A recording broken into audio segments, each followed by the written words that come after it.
Bismillah, assalamualaikum warahmatullahi wabarakatuh. Ashima akkam jirtan hordoftoota bulshootiyaatu har'aan tana keessummaa addaa qabadhe yaadhina keessummaa addaa kuni waa malee keessummaa addaa hin jenneeni keessummaan addaa keenya kuni namoota akkuma yaadatamu biyya Yaman keessatti midhaan bu'ootan keessaa nama tokkodhaan hafee haga ammaan tana hafuu isaas namoonni quba hin qabnedha. Mee waan isaan mudatee fi waan keessa jiruu fi waan ammaan tana irra jirus waan keessa turee fi waan ammaan tana irra jirus isumarraa dhageenya. Gara gaaffii deebii keenyaatti osoo hin dabalin dura mee inni eessatti akka dhalatee eenyu akka ta'e of sinaa barsiisu of barsiisinne. Nagaa gaafadhu. Jirra jirtuu kabajamtoota hordoftoota abdii akkasumas kabajamtoota jaalatamtoota qaqqaalii qomoo teenya ilmaan Oromoo duraan dursinee nageenya keenya kan jaalalaa fi kabajaa iddoo jirtan maratti isin haa gookam nagaa fayyaadaa hin jenne. Maqaan kiyyaa Alawaan Mahammadiin Jaamaa iddoon dhaloota kiyyaa ba'aa Oromiyaa godina Harargee ba'aa aanaa Haromayaa tiin dhaladhee gaafii abdiitiif akkana abdii. Okay, bareedaadha. Mee Alawaan jettee karaa biraatiin ammoo oliif haadhaanillee si leefna. Sanillee gara boodaatti itti deebinaa rakkoon qabu. Mee ati namoota Yemenitti gubatanii bidaan gubatanii lubbuun isaanii darbe keessaa rabbiin hambisee haadhaan fuudhaan jiraatee bisuu dandeenyedha. Baga rabbii si hambisee siin jecha guyyaa ibiddaan namoonni keenya gubatan san dura maaltu ture jedha. Guyyaa san dura osoo ibiddaan hin gubatiin dura maaltu ture? Haala akkamiitu ture? Mana hidhaatti si dabalatuuni. Mana hidhaa san keessa haala akkamiitu ture? Galatoomee abdii wanni turreecha keessatti nu hidhanii eegee hidhamnee booda nu baasaa gaafii juu hafnee maaliif taanaan badii qabanneetii miti akkanumaan hidhamnee jechaadha. Namuu wal keessa deemee addunyaa tana keessa namuu wal keessa socho'eetii dalagata. Biyya Arabaa dhufuunis nun hin baane nu dura jira. Kanaafuu Ramadaanaa tos deemaa yeroon san Ramadaanaa hafuudha waan ta'eef nu baasaa jenneen jiran jecha. Achirratti gaafa nu baasaa nuti jennuun itti taamee itti yaadamee namoota jala deemtuu isaanii jala isaanii namoota ta'anii jira. Ijoollee isaanii wajjin hojjettu. Namuma keenya jechaadhaaf namni kun waan ajaa'ibaa ta'u. Namoota isaan maallaqaan bitanii gamaa kan oofaa turan jecha. Isaaniin nutti ergame gubbaarraa. Gaafii nu baasaa nuti gaafii tana kaafnee gaafanne namoonni qaama gubbaarraa nutti ergame jechaadha. Namoonni san xiqqaattuu yeroo hanga san keessatti yeroo lamaaf nu deebi'ee jirri. Yeroo lamaaf akkamiin nuun jaan akkana isin baafna waan barbaadan isinii goona biyya keessanitti galuu barbaadanillee isin galchina ammootu ajaja hooggansa nu kennameetu jira nutis jiraatu nu ol jira waan ta'eef. Jarri san paartii mootiidhaa biyya sanaa hooggantoota jechuudha. Paartii UT'dha. Amma eegana akkas jaanii maal isiniin jaanii jennee. Wanni isaan nuun jaan nuti maktaba sayyidiirraa dhufne waajjira Abduu Maalik jecha achirraa ergamne ijoolleen tun jarri kun furmaata tokko duwwa qabanii inni sanis maal yoo ta'e baatanii meeshaa waraanaatiis hidhattanii biitii teessanis gabrummaa keessa jirti waan ta'eef gaafaas nu wajjin duultanii biyya tana nu wajjin cabsitanii bilisoomsitanii paartii UT tana lafa qabachiiftan gaafa nu aangeessitan san booda Habasha dabarraa waan barbaachisaa hunda isinii goonaa isinis bilisoomsinaa jarri kun kaja'uu ta'e jechaadha. Akkana deebitee waan gabrummaan qabduus isin barsiifna. Waan miidhaa gabrummaan qabduus isin barsiifna. Mi'aa bilisummaatis isin barsiifnaa barnoota tokkollee waan isin leenjifnu jiraa jaan jechuudha. Ichirratti itti ilaalleen deebiin teenya maal ta'e jenne seeta. Obboleessa kiyya jenneen ati afaan Oromootiin miika dubbattuun afaan Oromootiin hin dubbadde. Dhageessa waan asiif siyaasaa fi kana wal keessa wanni makaa takka hin jirtu. Nuti kun musaafira karaa deemna dalagachuuf dhufne malee akkaataa siyaasaa biyya namaa wanti nu naqaa takka illee hin jiru nuti. Waa'ee siyaasaa biyya namaa takka nu naqu nuti. Kanaafuu nuti dalagaaf dhufnee waa takka waa'ee siyaasaa biyya namaa keessa hin jiru nuti. Yoo nuti finnu dabaluun barbaachise namoota 750 ijoolleen teenya ta'e isaanii wajjin hidhattee isaan keessa jirtu kabajaan yoo isaaniif kan isaaniif malu taate isaaniif jecha kabajamnee bootu nurra jiraataa nuti. Nama 750 kan isaan keessatti wajjin hidhatee jiru kan ifarkaa qaban galmee qabatamaan nama 750 yeroo san keessa namni keenya ta'e isaanii wajjin jiru. Kabajaan saniitu yoo jiraatte silaa hidhamuu hin qabnu turree nuti. Kabajaa ijoollee teenya ta'e isaanii wajjin lubbuu isaanii aarsaa gootee isaanii wajjin qabsaawaa jirtu. Osoo saantii mana harkattu jarre kun. Kanaafuu waan isaanuun kabajne nuti isaanittuu dabalamnee jirra. Ammaan tanaas haa isaanii wajjin lolaa jirus namni 750 nu Oromoodha dhiiga keenya waan ta'eef nuti kanaaf gubbaarraan dabalamuu hin barbaannu. Jarri isaanii wajjin jiranu gayaadha. Kanaafuu nuti akkanaa yoo nu baaftan nu baasa. Isin hin baafnu jettanis tole aangoo guutuu harkaa qabdanii waa takka hanga barbaaddannuudha malee ijoolleen jiranuu gayaadha. Nuti waan siyaasaa biyya tanaa keessa seennu tokko hin qabnu. Nuti miskiina dalagataaf biyyaa baanee kajannuun taane jechuudha. Ichirratti lagannaa nyaataa marsaa jalqabaa san dhufanii nu nyaachisan. Haya borusaa sadiirratti neeggadhaa dawwalee gaafadheetiin boru ganama isaa sadiirratti furmaataan kanneen isinitti eegutaa jee namni dura dhufe san jechaadha. Akkasitti lagan eegas nyaata laganne sanillee nyaanne ittuma dhiifne jechaadha. Ganama san saa sadii miti guyyaa sadi booda namni nutti deebi'u hin jiru. Nutti hin deebine achumaan lagannaa teenya marsaa lammaffaatti fufne. Lagannaa teenya marsaa lammaffaa guyyaan sanbata. Guyyaan sanbataa ammallee ni yaadadhaa itti fufne marsaa lammaffaatti jechaadha. Akkasitti sanbooda guyyaa sanbataa sanis namni maammee kafraa namni jaaniin Oromoo kunis marsaa lammaffaatiif bifa jijjiirratee bifuma duraa saniin dhufe jechuunis. Salaam alaikum wa alaikum salaam akkam nagaa. Nagaa jenneetuma dubbifnee ol seenee akkanaaniin dhufee. Maaliin dhufte jennaan kunis akkuma kaan dubbate san jee jechuudha. Jarree afaan isaanii tokkuma ta'e maaliif ergamtuudha nutti ergamanii dhufan. Isaan yoonaa dhiiga keenya gurguratanii ittiin jiraachuu waraanaaf nu oolchanii. Namoonni ni nama siimaa jiru kun nama amma duraas ijoollee Oromoodha burjaajiidhaan sobanii waan barbaadan isinii goonu jaanii humna waraanaatiif biyya san keessatti oolchanii ilmaan namaa dhiiga dhangalaasaa ta'u. Kana nuti jiddugala kana godhachuudhaan dinnee jechuudha. Kunis akkasuma ta'e. Kunfaan kalamadaa kun maammee kafraa namni jaanii magaalaa sanaa keessa jiran gammaa namni hundi ni beekaa. Guyyaa nuti gubannee ichitti hospitaala dhufeeti akkasuma wajjin namni Oromoon tumtee hiriite jecha. Gaafa dhufee kun faan akkam jee furmaanni isin qabdan loluu duwwaadha jee dirree bee abbaan barbaadan jaaladha abbaan barbaadan jibbaadha. Abbaan barbaadan jaaladha abbaan barbaadan jibbaadha. Kana waraanaa bakka kun hidhannaa meeshaa waraanaa isiniine mootummaa kanaaf yoo loltan qofa as keessaa bahuu dandeessanii. Namoonni tole jettanii as keessaa baatanii meeshaa hidhatanii leenjitanii mootummaa uummata paartii utii tana paartii mormitoota utii jaamtu kanaaf hidhatanii sossootan. Furmaata gahee harkattanii furmaata harkachuu hidhaa bahuu bira kuttanii waraqaan eenyummaa gaheen isinii kennamte hanqa utiin bulchitu kana keessatti bikka barbaadan olii gayyaa'uu dandeessan hajuu ta'e jecha. Hin barbaannu jenneen nuti. Kana booda numaa hin barbaannu galuu barbaannaa nuti. Waa dhabneetii miti nuti.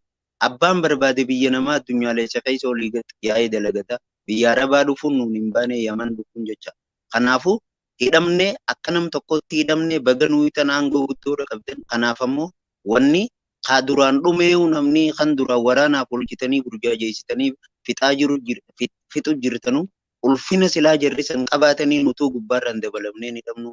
Kanaafuu kajiruus nu dura hamma dura isin waraanaaf olchitanii gurguratanii itti fayyadamaa dhiiga dhangalaasaa turtaniis nama gubbaarraan hin dabalamnu waan barbaadan nu gootan malee Kanaafuu nuti yoo kan isin dhugaan biyya tana harkaa qabaattan taate badii takkaan malee waan balleessin hin qabnu miskiinaa dalagataaf yaana nagaan kara biyya teenyaa galuu barbaanna. Gaafa asin nu gartan mana kanaa nu gabbaaftanii asuman nu garraallee biyya keenya akka barbaaddan nu godhaa jenneen asuma keessaa yoo gabbaan nu galchuu baattanu ni gallaa jenneen jechuudha. Hangasi kute inninis deeme. Kanaan booda lagannaa teenya marsaa lammaffaa itti fufnee namooti mana hidhaa Jawaasaa san keessatti hooggansaa ture. Nama hoogganaa mana hidhaa Jawaasaa san ture jara namni kun nu dhaadetaa ture namni kunis.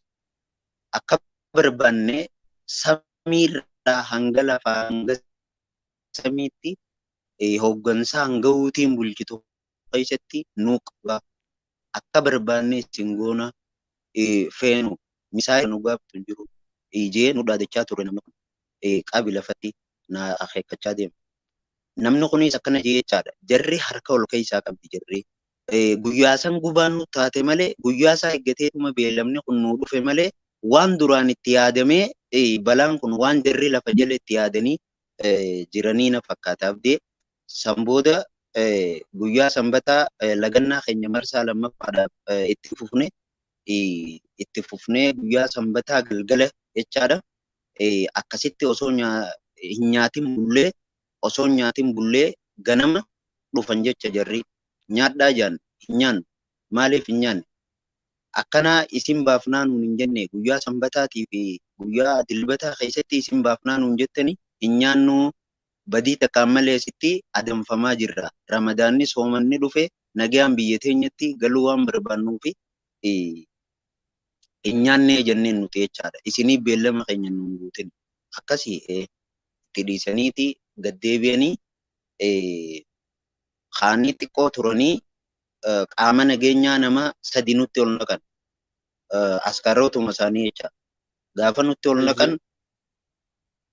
nutti ol naqanii ichi keessatti hooggansaa ture. Hooggansi kun ijoollee tana nyaata taligee qixa sirrii qixa ol ga'u kanatti waa'uma UN afaan irra nu qaxarsiiftu kana tartiibaan nama hiruutu jira mudiira. Mucaan kun nama Arsiiti Muktaar Biifaa Olii jaaniin ijoollee teenya ijoollee boqojjiiti. Amma ol seenanii mucaan akkanatti balbalaa fudhataa bootaan isaa jechumaa iddoon inni ciisicha isaatiis mucaan kun uffatee ciisa beelee jira namu lagannaarra jiran mucaa achitti uleen qabee jirre. Gaafa qabee Muktaar kana akka malettuman itti gogoone nuti. Itti goonee jira kana dhiisaa maal ta'e tumtanii miti dhiisaadhaa jenneeni afaan takka taanee jira kanatti dubbannee jecha. Waa takka san booda wanni uumamees takka hin jirtu nuti irraa jechuudha afaan faajjeessinee irraa itti lallabnee dhorkine hin tuqamuun ta'uu hin tuqinaadhaa jiran waan ta'e hin qabu. Jaalanneeti lagannaa itti seenne lagannaa lagachuufis mirga qabnaa hin nyaannu. Naman tumne naman arrabsine kanaaf hin nyaannu midhaan dinnee mirga qabnaa jennee. Kanaan booda itti dhiisanii baan jarri balbala duubaan cufanii qollofanii kutanii xiqqoo taa'ee hoogganaan mana hidhaa Jawaasaa dhufee nyaata didanii jee nyaata dinnee jenneen.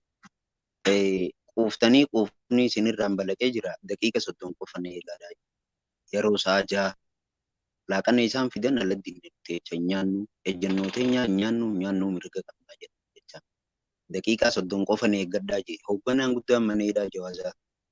Akkasitti wanni fadhiyaa nubbuu beekanne nuti. Nu fixan hin seene garuu tumamneeti inni tumamnaa inni malee dhuma firraan hin jecha. San booda yeroo turruu yeroon san sa'a 7-8 fakkaate qaamni nageenyaa uffata keelloo qabu dabalataan dhufanii konkolaataadhaan bu'anii hangana nuti manuma keessa teenya jecha. Iddoo qilleensi namaa seenuu gubbaa kanarra jira mana nuti addaraasha magaazina nuti keessatti hidhamne kana jechaadha. Ichi gubbaan sollama kaayyataniiti ichi gubbaan ol baanii nu gallaale jarattiin maal godhuu deemtii jenneetuma cal jenneetti dhiifnee teenya san booda takka nu laalee miillatee gaddeebi'ee lama ol deebi'ee nu laala. Qophoytee jeeni qophaa'ee jeeni boombii fuudheetii itti ol kannee jecha lafa. Kasullumarra jiru kanatti boombii ol kannee namni lafa jiru sana. Osoo kanan nuti ilaallee garuu meeshaan dhukaasaa gubbaadhaa darba. Meeshaan dhukaasaa gaafa darbamtee wanni sanii xiqqaatu iddoo kudhanii olitti adda facaate wanti sana. Gaafa adda facaate aarri guutuu mana bittinnaa'ee mana ol ga'ee namni duraa gaa nyaatee garaan qabuumi. Akka bulanitti garaa beelaatiin jira ijoolleen guutuun ni ukkaamame ijoolleen. Kaan ookjaa, kaan shaada qabata, kaan yaa rabbii kiyya jaa. Ijoolleen akka jirtu walirra kuftee manni guutuun walirra harcee namuu lubbuun keessaa bade. Inuu abdii waan ajaa'iba sitti ta'u ibiddi nama gaggabe deemaa dhufee fixee jechuudha. Namni maaliif taanaan hireen qabu namni boombiin sitti dhukaafamnaan hireen qabu. Nyaatee garaan qabu waan ta'eef hin danda'amu. Akkasitti deemnee ichirraa ibiddi duubaa qabate waan ajaa'iba sitti ta'u jecha. Balbala silaa namni alaan gabbootan ibiddi chumarraa qabate jarri waan achi jalatti darbanii jiran. Namni mana keessa dura ol deema ibiddi qabachaa dura ol deema jala ol deema jecha. Akkasitti hanga ibiddi gama si'as dhufu maddi galleeti tartiiba du'aa eegganna waan ajaa'iba sitti ta'u.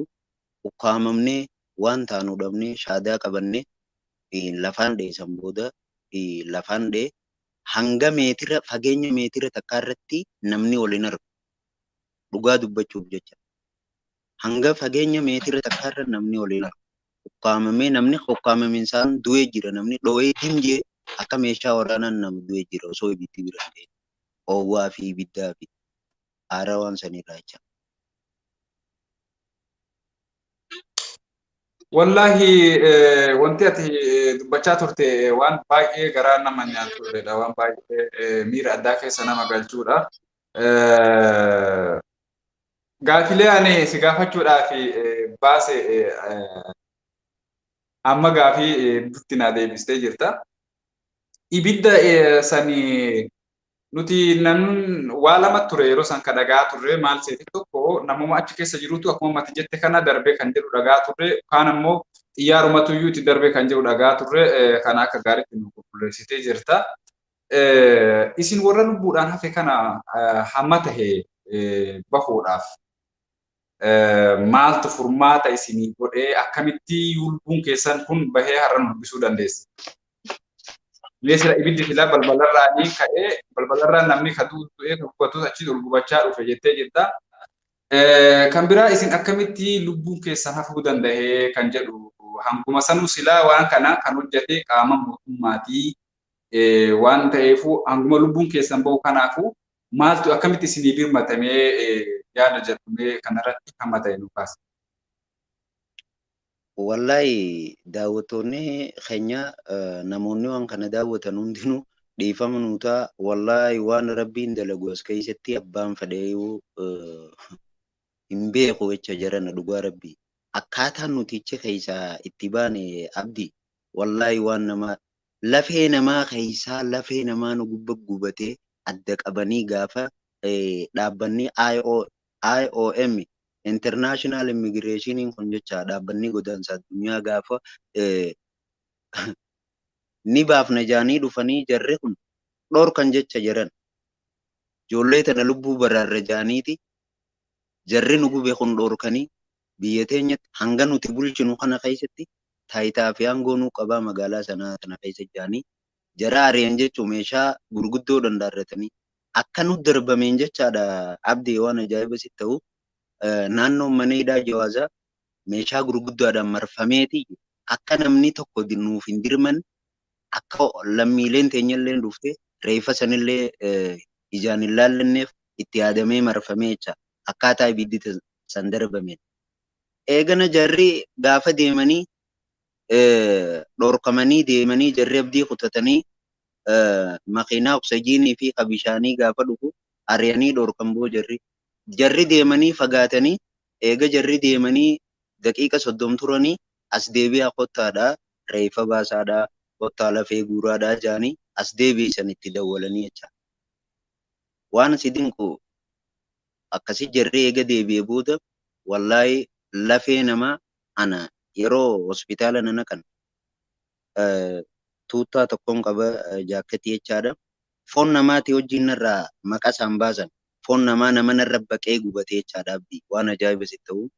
Wallaahi dandeettiin qabaa rabbiin ilma namaatiif fakkeenya godhuudhaaf waan kana rabbiin dalageen. Kanaan siin jaa malee waan biraatii miti. Akkasitti ergaan akka reefu siin jeessanitti ibiddi boba'aa gaafa gamasii nama fixaa dhufu nuti oowwa gamasii nutti as deemaa jiruuf ibiddi asin mataan irraa gube rifeensa kiyya. Rifeensa kiyya guutuu sammuu xiyyan irraa gube jecha. Oowwi gamasii maal ibiddi na bira hin geenye? Oowwa gamasii jira fixaas deemuutu mataan irraa gube rifeensa. Tartiibaan dabaree eeggachuu jirraa beeku. Namoonni waxwaata lubbuudha namuu sakaraatee kaan asuma lubbuun keessaa baatii kaan ukkaamamee akkuma reefu siin jetti meeshaa waraanaa ta'een namni dho'e aara sanii fi osoo ibiddi nuu bira hin geenye jechaadha. Namni ibiddi akkasuma tartiibaan dabareedhaan gubaa dhufe eega mataan rifeensa kiyyanarraa gubate sanboodaniin gaggabee jecha. Lafaan dhee guutumatti kallacha kanaan lafa dhee. Ijoolleen wajjin jirrus ta'e ibiddi waliin dheefa dhaabatti waliin hirkannee jirru jecha guutuun narra qofa jirri. Yeroo guutuutii jarri narra qofanii ibiddi tartiibuma isaa eeggatee nurraa nafne jecha. Ni qabate ibiddi. Harki kiyya kunii tirfiidha jira. Xiqqoo dhaabbataan qumatiin dheeraa waan hin ta'eef harki kiyya keessaa akkasumattiin kallachaan kufe lafa dhee. Akkasumatti namuu narra kufe wallaahi abdee na gubate namni. Dalagaa rabbii kanaati jecha. Akkaataa rabbiin itti si hambisuu gaafa barbaade akka fedheen rabbiin si hambisa. Waan kana rabbiin waan nama dinqoo addunyaarra waan kana nama dandeettii isaa agarsiisuuf na fakkaate waan san dalage. Belbela isin laaltanii gartan sooshaal miidiyaa irratti ibidda belbela dilasii kan iddoo takka iddoon nuti dheeysinee duraa seennu takka hin jirre jechuudha. Osoo kaaniif dhageessuu duutu ichi jalatti rabbiin dandeettii isaatiin abjuu na fakkaata hangarraa jiraachuun gayya. Anaa jiramoo nama biraatiitu abjuu na fakkaate jechuudha. Jarri gaafa ibiddaan bishaan hin dhaamsaa dhufanii lafee namaa jidduudha. Anaas na qabatanii naa sossoonu harka. Hinduune jaanii fuudhanii ambulaansiin ala jirti. Na dabalatee namoota lubbuun yeroo saniif hin dabrin hedduu jira. Toora nama 100 fi wayini ta'a namni lubbuun hin dabrin. Ambulaansiin ala kan hawwatu fuudhanii gaafa ibiddaan bishaan fuulan na gallakkisan naa sossoonu agarraan bishaan narraa dhaaban. Hinduune jaanii fuudhanii nu baasanii lafee callaa nama lafee callaa tana keessa fuudhanii na gabbaasan abdee. Gaafa fuudhanii konkolaataan nu fe'anii garii isaanii Mustaifa Shurxaa jaanii haakima poolisii geessan garii isaanii Jumoor hospitaal hiram magaalaa sanaa tanarra nama 100 fi wayii jechaadha. San booda waan ajaa'iba si ta'u ijoolleen jarree osoo daqiiqa 30 turin nama 97 lubbuun manaaf dabartee jecha. Nama 97. Nama 97 lubbuun dabartee nuti hangitee achitti hafne jara reefa gad deebisanii jechaadha. Akkanaani nuti hafuu dandeenye san booda mana daganyaa fuudhanii nu darbanii du'aa jiruu adda nu baafachuuf jecha. Fuudhanii oksijiin irra kaanii ana bakka waa takkaas hin beeku waa takka keessaas hin jiru bakka namuma du'aadha rifeensa kiyyaa waa na dibanii mataan naa shagamee akkasittiin ture jechaadha. Ni du'amoo ni jiraata inaa jaanii balbala 7ffaa na geessan fooqii 7ffaa olirra jechaadha. Maaliif ni du'aa na shakkanii liiftiidhaan fuudhanii jechaadha. Akkasitti turree eegana booda yeroo nan if beekaa dhufe doora 5ffaan na gad deebisanii ijoollee wajjin hoddommaannee ciifne toora nama 13 wajji jechaadha. Ichi keessatti illee warra hafe amma namni 13 kun Oromochi keessatti warra gubate san keessaa lubbuun isaanii hafe nama hafe usanii bakka nama 13 kanarraa namni 2 Mustaifa Shurxaadha jiran ijoolleen gariin isaanii dhumanii biraa ba'anii ijoolleen Mustapha Shurrutatti haftee nama lama nuti toora Jumoor hospitaal nam 11 ni taanaa jechaadha. Akkasitti waan nu biraa dhume malee jechaadha. Nuti warreen dhukkubsatee wajjin lubbuun rabbiin keessatti hambise Mustapha Shurrutaa nama lama Jumoor hospitaal nuti nam 11 akkasii ni taana. Akkasitti waliin hanganaa jechaadha, hanga hafee kan hin beeku jechaadha. Ammootu namoonni dhuman dhugaa rabbii dubbachuuf namoota baay'eedha. Waan hin yaadadhu keessaa namni ichi daaraa ta'ee cilaawee jasanni isaa kun bobee dhume toora nama 220 abdii. Nama 220 nama 400 namnichi keessa jiru nam 400 shuur lakkoofsamee harkaa qabna. Lakkaawwiidhaan beeknaa jechuudha. Nam 400 namni. Irraa oli malee irraa gadii miti. Ganama silaa nu gubuu ta'an san nama ala jirullee nutti ol naqan. Nama haree dhufees. Waan nama gaddisiisu keessaa ijoollee edanus seentee ganama halkan tokkichaa san bulanii gubatanii dhumanii jiraabdi. Tan beekin jechuudha. Ta'osoo taariba deemtu saadaarraa qabamtee nuu gaddeebite halkanuma san nuu dubbira mana san seentee ganama lubbuun isaanii dabreechaa. Akkasiiti waan hedduu ulfaatu haala hedduu ulfaatu achi keessa ture. Nuti warreen ammaan tana balaan san irra geesse keessaa kan nam beekutti warri bee nam 13 nama 2 hospitaala biroo ciisan nuti namni 11 Jumoor hospitaal ciifne bikka takkaa jechaadha. Akkanatti dhumanii jechaadha. Haala kana fakkaatuun gocha suuqannee isaan nurra raawwatame amma jiraachuun kan yaabduu na fakkaata. Dhugaadha. Jiraachuu kee anillee gaafan dhaga'ee baay'ee waan rabbiin kuni dalagu hin ajaa'ibsiifatan jecha malee baay'ee na ajaa'ibe. Namni achi keessatti gubatee haalli yeroo san ture akkaataan itti viidiyoolee saniin argaa turre baay'ee kan nama wanni jedhudha. Dhugaa rabbii yeroo sanitti viidiyoolee san fuula feesbuukii irratti yeroo nu maxxansinu feesbuukii nuuf dileetu godhaa ture namoota hedduu jalaa jechuudha. Sababni waan baay'ee miira nama tokko natti fakkaata. Balleessaa ture jecha. Haa ta'u garuu rabbiin isin hambisee jira achi keessaa dandeettii rabbii akka namni itti yaaduu fi akka namni itti ilaaluu miti. Rabbiin si baasee lubbuu kee hambisee jira. Namoonni 13 hin hafan kun 11 bakka tokko waliin turre 12 jettee moo 13? Nama 11. 11 bakka tokko turtanii 2 bakka biraa ture jechaadha. Namoonni hafan kunniinoo ammaan tana eessa akka jiran waan beektu qabda. Ammaan tana lubbuun jiraachuu dhabuu isaanii miidhamni isaanii maal hagam akka irra waan jira. Galatoomii nama hanga san keessaa nam ja'a kagalle nuti. Nam ja'a warri biyya galee namni ja'an irraa nam 2 ichitti hafan. Warruma fayyee hin ichitti hafe magaalaa sanaa keessatti fadhii isaaniitiin hafe. Namni 2 immootu hospitaala jiran ijoolleen garmalee nama miidhame. Namoota nama wajjin dhukkubsannee ciifne sinjoo kana keessa ijoollee dhukkubsataa ajaa'ibaa miidhaa ajaa'ibaa qaamni yoo laalteeyu waan laaluudhaaf si sodaachisu jecha foon fuulaa kanaa fi foon mataa guutuma gurrin irra hin jiru. Foon harkaa kana guututti asii gadiin hin qaban. Cinaachi isaanii gam tokkoo guututti illee foon akkasumatti illee mataan kun guutuun shaashiin ashagamee jira. Funyaan kunis hin qabanii waan namatti ulfaatu. Nyaara ijaa kanallee hin qabanii. Ijjilleen bakka waan hojjetuuf natti hin fakkaatu. Ifi immoo rabbiin subhaanallaahi lubbuun keessa numa jirti nyaatanii dhugan jarree ijoolleen nama 2 akka maleedha jiranitti akkasitti abdii akkasiiti waan namatti hedduu namatti ulfaatu. Rabbiin isaan bira haa jiraatu. Warri biyyatti galan kun fayyaan isaanii nama akkam ture? Warri waliin biyya galtan kun biyya galuudhaaf ammoo maaltu isin gargaaree akkamitti gara biyyaatti deebi'uu dandeessa? Hagam eega turtanii booda gara biyyaatti deebitan?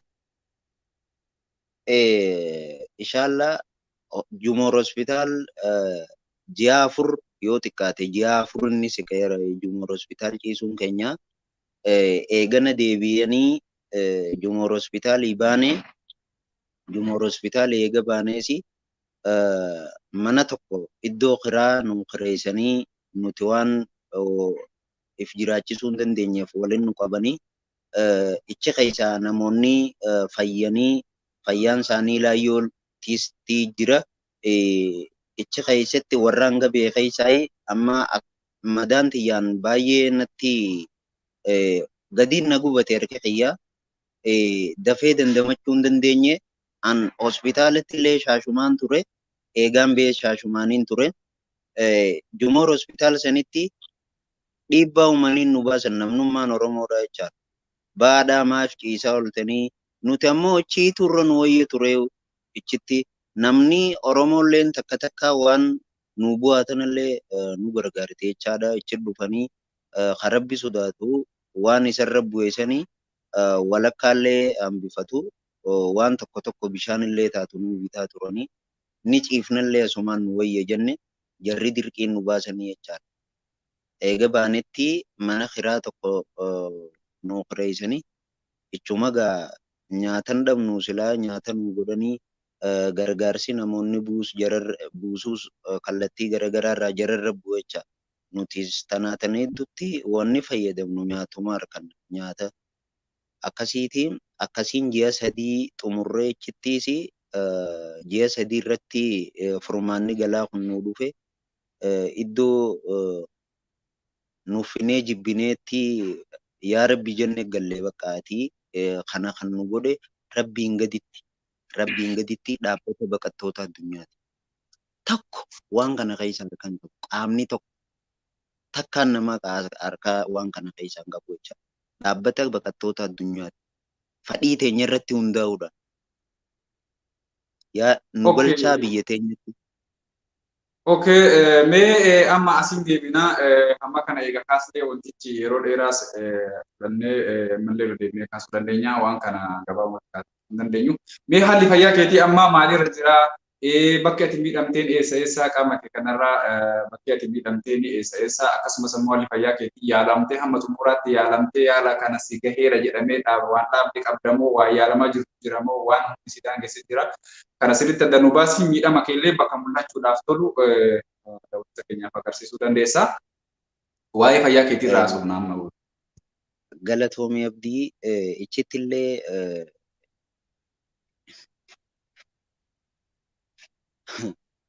yaala akka tokko yaala jechuun yaala fokkotaa tokko numa yaalamne akka sareen laalamaa akka namaatti osoo hin ta'in sana haaluma biyya namaati. Humaa rakkoo miti jechaadha. Yaalaan ga barbaachisuu hin agarree jechittiis silaan dhugaadhaan yaalame numaan dandamadha harka kana.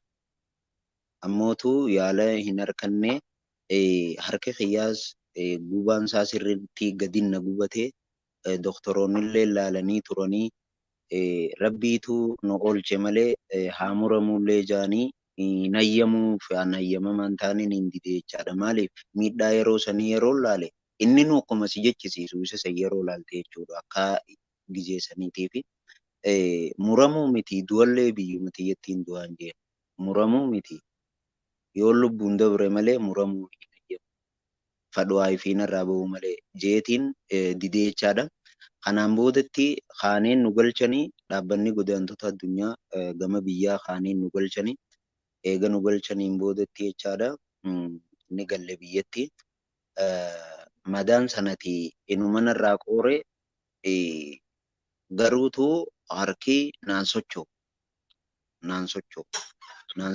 Mee nu garteessi harka keessan hordoftoota agarsiisi lamaan si miidhame moo tokko si miidhame mee xiqqoo kana qabi.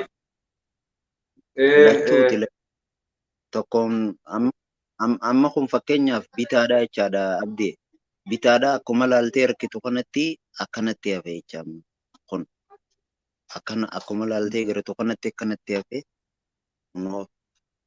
akkanumatti hafe jechaadha. Kun bitaadha amma kun mirga.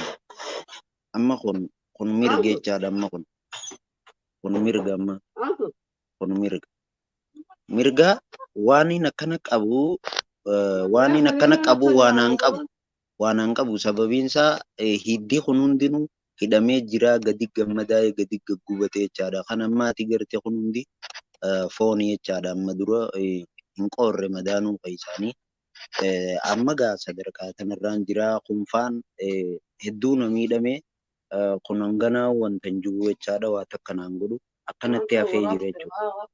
Amma kun yoo xiqqaate opereeshin godhanii yaala jabaa yoo mee eega biyya galtee yaala waan kanaatiif wanni ati goote jira sila biyya namaatitti hamma ta'e yaalamteerta. Eega biyya galtee wanni ati yaala kana goote jira moo dandeettiitu si geesse moo dandeettii si hanqise waan jiru gosotaa fi fagoodii namni rabbiin dandeettii si gargaaranillee akka argitee waan yaalamuu qabdullee yaalamu jechaadha. Galatoomii hanga teellee taatuuchitti hanguma amma sababame kanaahu sababa dhaabbata godaantotaatiin hangana baraaramne biyyattii hangasuu dhabne biyyattii dhuunfaa yaalamuuf yoo ta'e ni beeytanii dandeettiin itti naman gootu miidhaa dilanaatii jechaadha.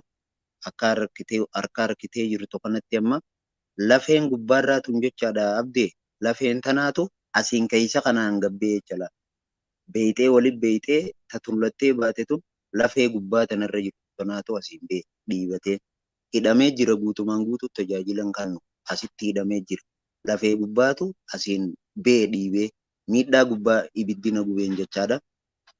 Kanaafuu miidhaadhaa yoo miti yoo yaalamuu taates ni mokkoruttiin jiraatii waan shukkummaatiin isinarraa nafne haakimallee dhaqee furmaanni baqeessamee haa yaalamu opereeshin haa ta'u hospitaala gurguddaa Finfinnee faa deemee opereeshin ta'e yoo sanuu rabbiin kan fayyu taate akkasitti yoo yaalame malee waan gadii tanatti laayyoo tanatti fayyuu miti. Akka maatiitti hanga danda'ametti haadha abbaan hin dandeenyu ga'een taa'u ilmoodha jecha numa tattaafatan bikka shukkummaa dawaa akkanaatti godhuu barbaada. Ni jaan kanaas numa godhan shukkummaan itti deemamu jira. Dawaaleen adda addaa itti maxxanee itti hidhamu jira. Haakimallee dhaqee opereeshin barbaachisaa humna teenyaa olii jiran jechaadha. Akkuma laaltee garatutti tajaajilan kan opereeshin ta'uu barbaada. Hidda diriirsuu yaanii waan jiraniif akkanatti hin jiraa eegaan galeesii waa takka waaniin dandee bishaanuu leetiri takkaa ol fuudhuun hin danda'u ulfaataadha. Akkanuma keessa jirra abdii eega galee jechuudha. Okay,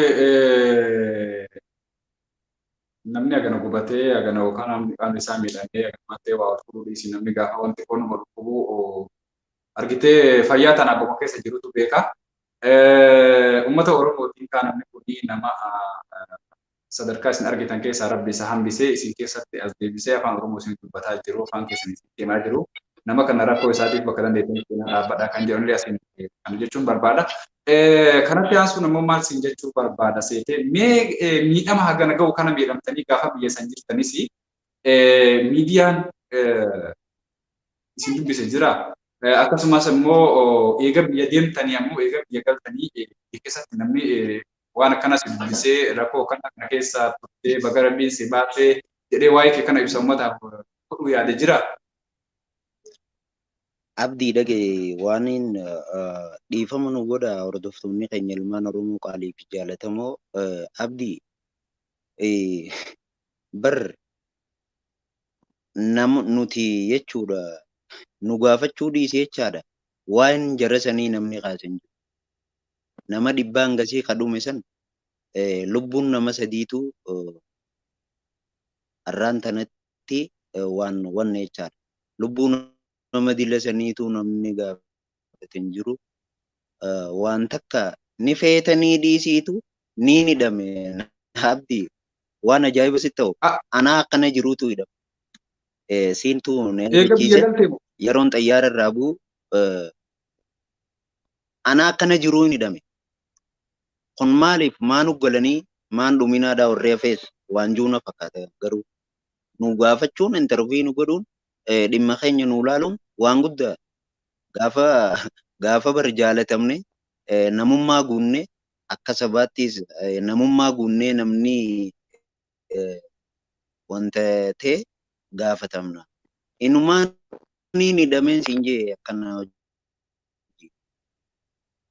wajjin Illee xayyaara irraa akkuma gadi buute immoo akkuma buune gadi buuteen simannaa immoo wayii eessatti takka nu godhanne.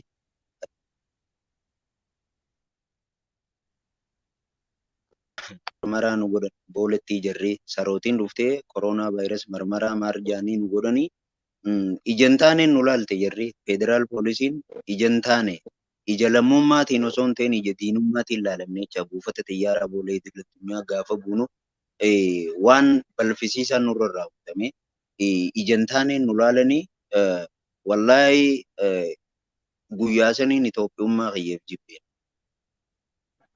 Itoophiyummaa kiyyaaf. Wanti kun amma wanti si keessa jiru wanti ati dubbachuu dandeettu baay'eedha. Waan kana boodan yeroo biraasitti deebinee irraa dubbachuu dandeenya. Hin gabaabsina ammaa fi jiraachuu kee argitee uummanni Oromoo baree jira. Amma booda rakkoo ta'eetiif uummanni Oromoo akkasii cinaa dhaabbata. Sumaaniin ergaa dabarsina. Mee ergaa dabarfachuu barbaadu gabaabsi dabarfadhuuti yeroo biraas kutaa lama faadhaan itti deebineeti waan kanarraa sirriitti haasofna. Amma wantoota dabarfadha jettee wayii dabarfadhu. Ittiin deebina. Akkasitti mataa tuqeetiin si bira dabra habdee dubbii jechuun na qoyitii na dhukkubsaa beeytaa na dhagama. Akkasitti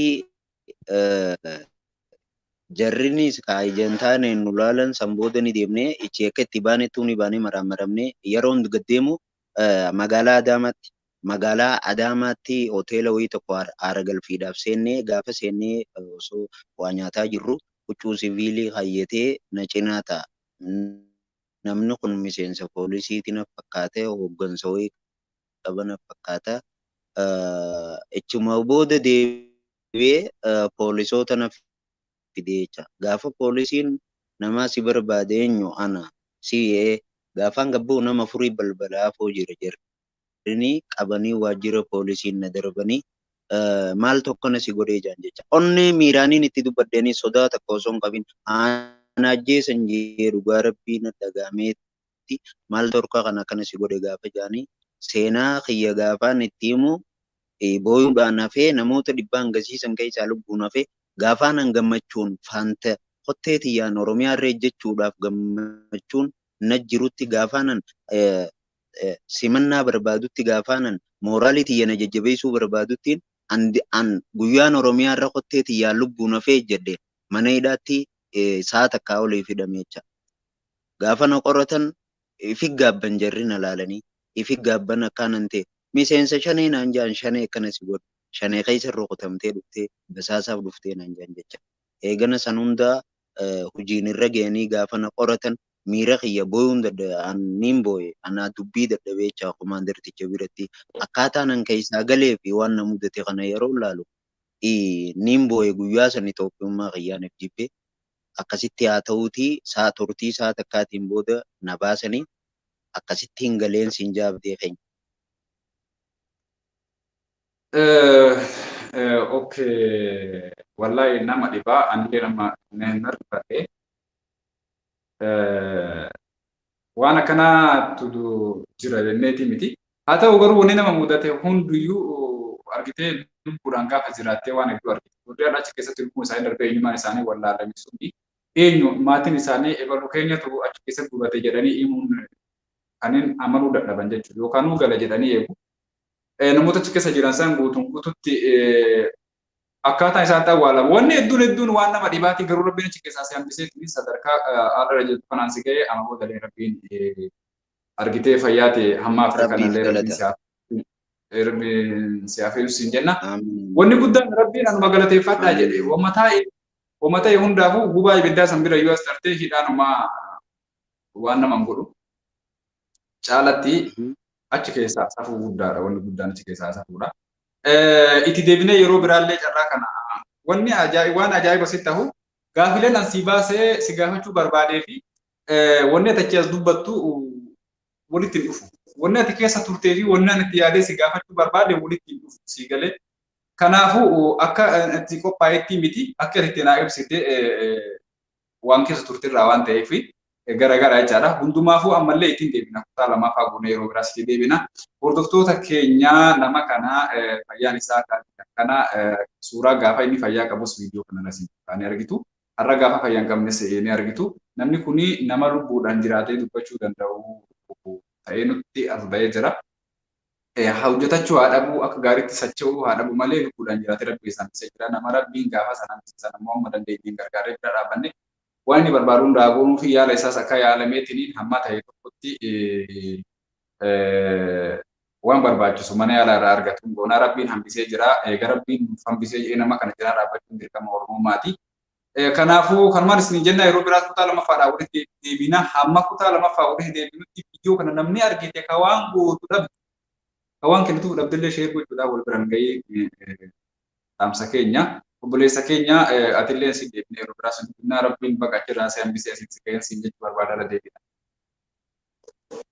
Amin amin amin. Galatoomiin siin jaa abdii. Galatoom. Ayyee kan biraa immoo mucaan kun yuutuubii banatee jira. Hojii biraa hojjechuu hin danda'u. Hojii biraa nama hojjechuu hin dandeenye amma yuutuubii qabaa maqaan isaa Oliif Miidiyaa jedhama. Liinkii isaa bakka hunda isiniif keenya. Dhaqxanii maatii taatanii fi subscribe gootanii fi akka cinaa dhaabbattan karaa saniin waan inni gadhiisu hunda akka laaltanii fi bira dhaabbattan. Namni kun qotachuu, kaafachuu, maal jechuu waan kanneen irra harisa miidhamee harka isaa lamaanidha. Kanaafuu waan dandeessanii mallaqa kennuufidha. Maalidhaan qofaan osoo gargaaru taane waan inni godhe isaa yoo laaltaniif isin sheerii yoo gootaniif yoo cinaa dhaabbattan karaa saniinuu gargaarsa guddaa jedhama. Waan dandeenyu biraa dhaabbannuun affeerraa keenya yeroo biraas gaafii har'a isinii dhiyeesse kun akkaan itti qophaa'ee miti. Akka inni itti naa ibsee fi akka itti qophaa'e garagara akka lubbuun keefeetti guyyaa biraan gaafadha. Ammas nagaan nuuf turaa isiniif jedha.